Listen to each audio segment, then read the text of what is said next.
வணக்கம். All in one zone devotion சேனலுக்கு உங்களை அன்புடன் வரவேற்கிறேன். இன்றைக்கி நம்மளுடைய சேனலில் செவ்வாய்க்கிழமை இல்லையா, செவ்வாய்க்கிழமைனாலே முருகப்பெருமானுக்கு உகந்த நாள், வழிபாட்டிற்கு உரிய நாள் அப்படின்னு நம்ம எல்லாருக்கும் தெரியும் இல்லையா. இன்றைய தினம் செவ்வாய்க்கிழமை முருகப்பெருமானின் செய்தி என்ன, நமக்கு என்ன செய்தி கொடுத்திருக்கிறார் அப்படின்னு நம்ம இன்றைக்கி பார்க்கலாம். முருகன்ஸ் மெசேஜ் ஆன் டியூஸ்டே அதை பார்க்கலாம்.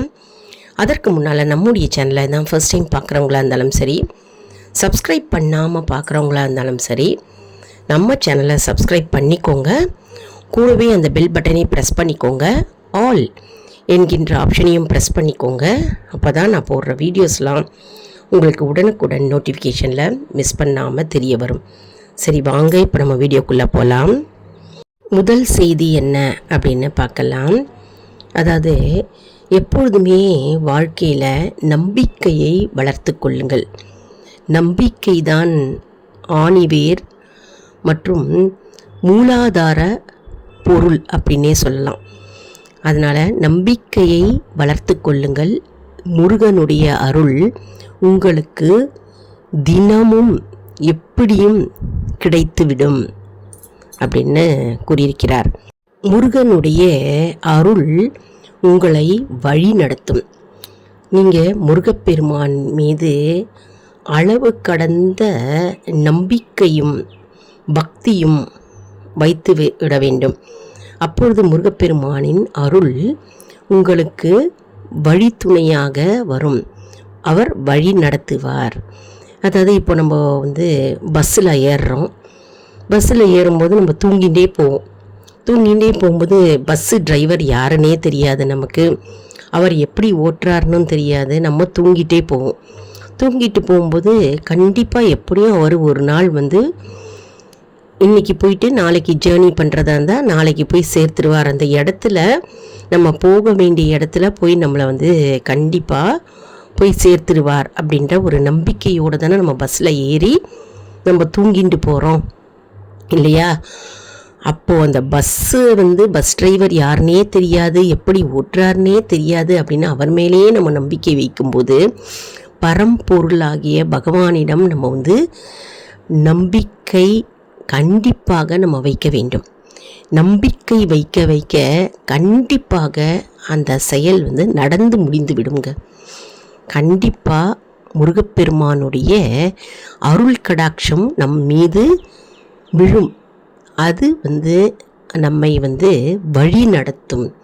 கண்டிப்பாக அந்த செயல் நமக்கு வெற்றியை தரும். பொறுமையுடன் செயல்படுங்கள், நல்ல பலன்கள் விரைவில் வரும். அதாவது நம்ம பொறுமையுடன் இருக்க வேண்டும். அப்பொழுது தான் நமக்கு நல்ல பலன்கள் நம்மை தேடி வரும்.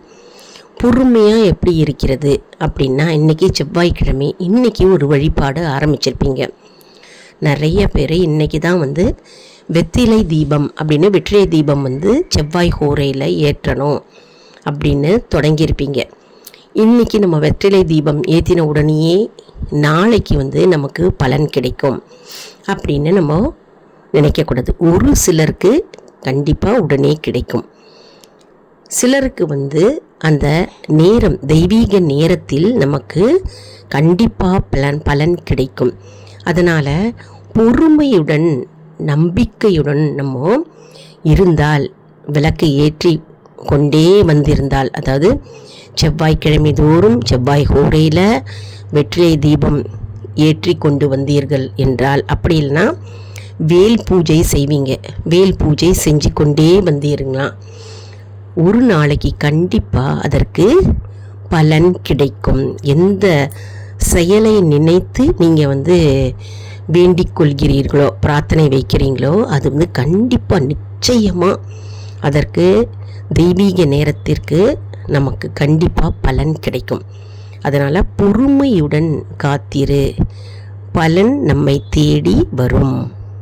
பிறருக்கு உதவும் போது நம்முடைய வாழ்க்கையில் புண்ணியத்தை தேடி தரும். நம்ம பிறருக்கு நம்ம உதவினால், இப்போது ரோடை க்ராஸ் பண்ணுறாங்க, அதாவது கண்ணு தெரியாமல் ஒரு மூதாட்டியோ அல்லது ஒரு ஊனமுற்றோர் வந்து ரோடை கிராஸ் பண்ணுறாரு, முதியவர் கிராஸ் பண்ணுறாரு, போக தெரியாமல் தடுமாடிக்கொண்டிருக்கிறார். அப்போ அந்த நேரத்தில் நம்ம அவரை வந்து கைப்பிடித்து நம்ம கிராஸ் பண்ணி விடுறோம். அது சிறு உதவி தானே. அதனால் நம்ம பிறர்க்கு நம்ம வந்து உதவி செஞ்சாலே போதும், நமக்கு வந்து புண்ணியம் தானாகவே வரும். பிறருக்கு உதவும் மனப்பான்மை இருந்தாலே போதுங்க, நம்முடைய வாழ்க்கையில் வந்து புண்ணியத்தை வந்து அது அதிகரிக்கும். நம்ம மற்றவங்களுக்கு உதவணும் அப்படின்னு நமக்கு அந்த மனப்பான்மை இருக்குது பார்த்திங்களா, அந்த மனம் இருந்தாலே நம்முடைய வாழ்க்கையில் வந்து புண்ணியம் வந்து அதிகரிக்கும். தினமும் நீங்கள் வந்து பூஜை அறையில் வந்து ஓம் சரவண பவ அப்படின்னு உச்சரிங்க. இந்த மந்திரம் நீங்கள் உச்சரிக்க உங்களுடைய மனம் அமைதி பெறும். மனம் அமைதி இருந்தாலே போதும், நமக்கு எல்லாமே நம்முடைய வாழ்க்கையில் ஜெயம் பெறும், வெற்றி கிடைக்கும். எப்படி மனம் அமைதி வரும்? இந்த மந்திரத்தை நம்ம தினமும் முருகப்பெருமானை நினைத்து ஓம் சரவண பவ அப்படின்னு நம்ம மந்திரத்தை உச்சரிக்க நமக்கு என்ன ஆகும்னா, நமக்கு பலன் கிடைக்கும். மற்றும் நம்ம அந்த செயல் எந்த பிரார்த்தனை வைக்கிறோமோ அது வந்து நமக்கு வெற்றி உண்டாகும். கடந்த கால கவலைகளை விடுங்கள், புதிய வாய்ப்புகள் உங்களை நோக்கி வருகின்றன. எப்போவுமே வந்து கடந்த கால வாழ்க்கையை பற்றி சிந்தனை செஞ்சு மனம் வருத்தப்பட்டு கவலை கொள்ளாகாதீர்கள். கடந்த காலம் என்பது முடிந்துவிட்டது. அதை பற்றிய சிந்தனை செய்து மனம் குழப்பத்திற்கும் மற்றும் வந்து மனக்கவலையுடன் சஞ்சலித்து கொண்டு இருக்கக்கூடாது. நம்ம மன அமைதியுடன் நம்ம இருந்தாலே போதும், புதிய வாய்ப்புகள் உங்களை தேடி தானாகவே வரும். அடுத்த செய்தி என்ன என்றால், உண்மையையும் நேர்மையையும் கடைப்பிடியுங்கள். எப்பவுமே வந்து நேர்மையாக இருங்க, உண்மையாக இருங்க. அப்பொழுது உங்களுடைய பிரார்த்தனைகள் 100% வெற்றி பெறும். அது என்ன பிரார்த்தனை வைத்தாலும் சரி, அதாவது நேர்மையாகவும் உண்மையாகவும் இருக்கணும்.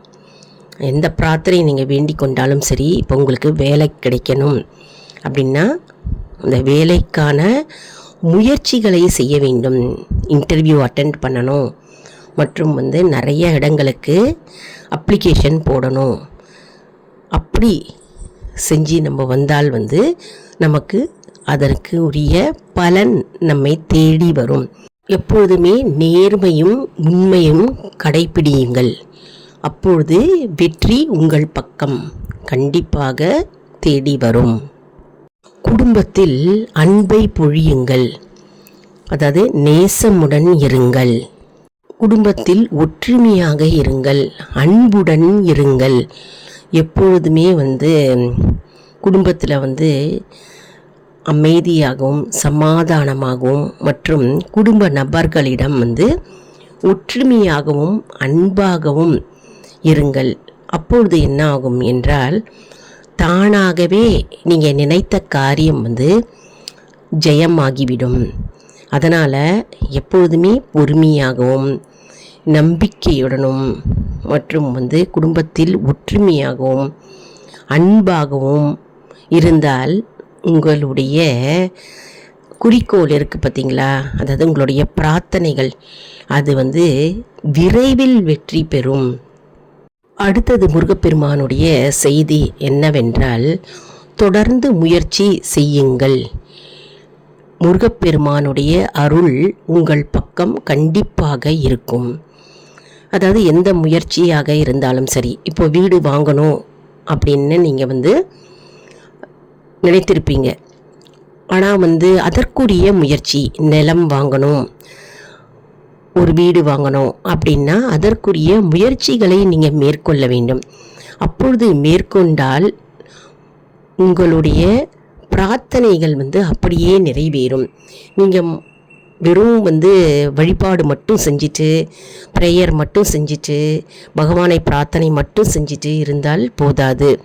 அதற்குரிய முயற்சிகள், தேடுதல் நீங்கள் செய்ய செய்ய உங்களுடைய பிரார்த்தனை விரைவில் தடையில்லாமல் ஒரு வெற்றி காண முடியும், ஜெயம் பெறும். சீக்கிரமாகவே அந்த செயல் வெற்றி பெறும். அதனால் தொடர்ந்து முயற்சி செய்யுங்கள்.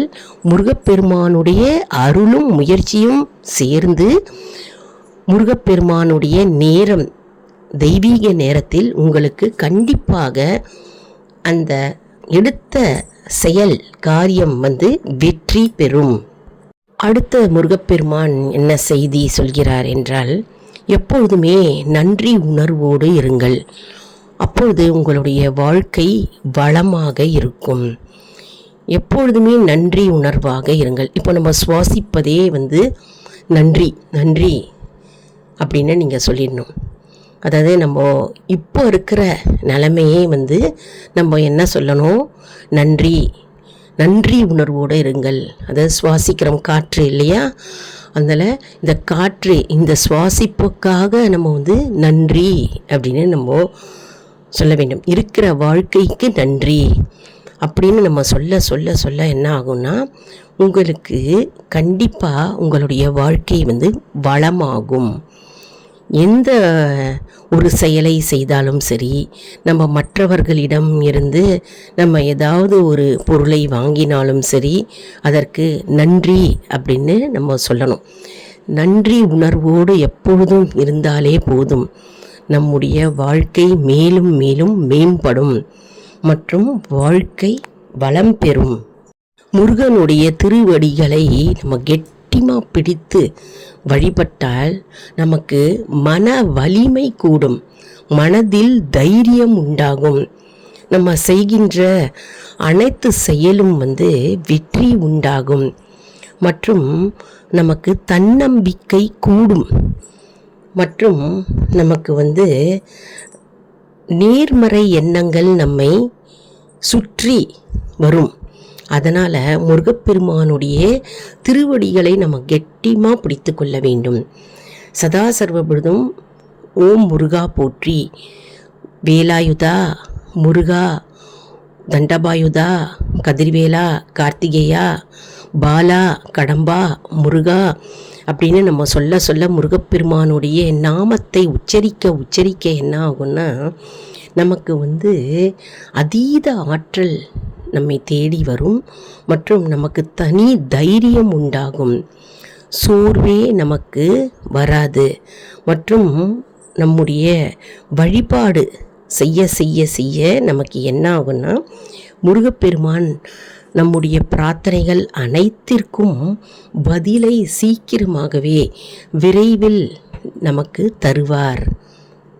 முருகப்பெருமானின் அருள் வாக்கு என்ன என்றால், அஞ்சாதே, உன்னுடைய பிரார்த்தனைகள் கேட்கப்பட்டுள்ளன, சரியான நேரத்தில் நல்லது நடக்கும், நம்பிக்கையுடன் முன்னேறு.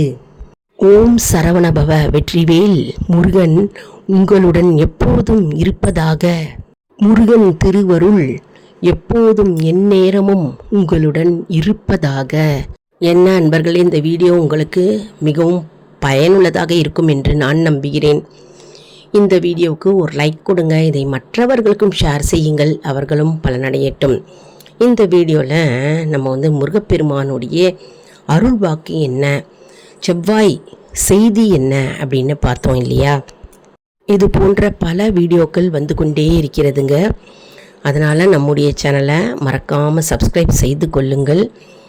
மேலும் ஆல் இன் ஒன் ஜோன் அன்பர்களுக்கு ஒரு அன்பான வேண்டுகோள், நம்முடைய கம்யூனிட்டி போஸ்ட்டில் கேள்வி பதில் நேரம் வருங்க.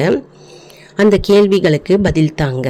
இதன் மூலம் நம்முடைய ஆன்மீக பயணம் எப்படி இருக்கிறது என்பதை நாம் தெரிந்து கொள்ளலாம் இல்லையா. இது சப்ஸ்கிரைப் செய்தவர்களுக்கு மட்டுமே தெரிய வருங்க. அதனால் நம்முடைய சேனலை மறக்காமல் சப்ஸ்கிரைப் செய்து கொள்ளுங்கள். அடுத்த வீடியோவில் வேறொரு தலைப்புடன் உங்களை சந்திக்கிறேன். நன்றி, வணக்கம்.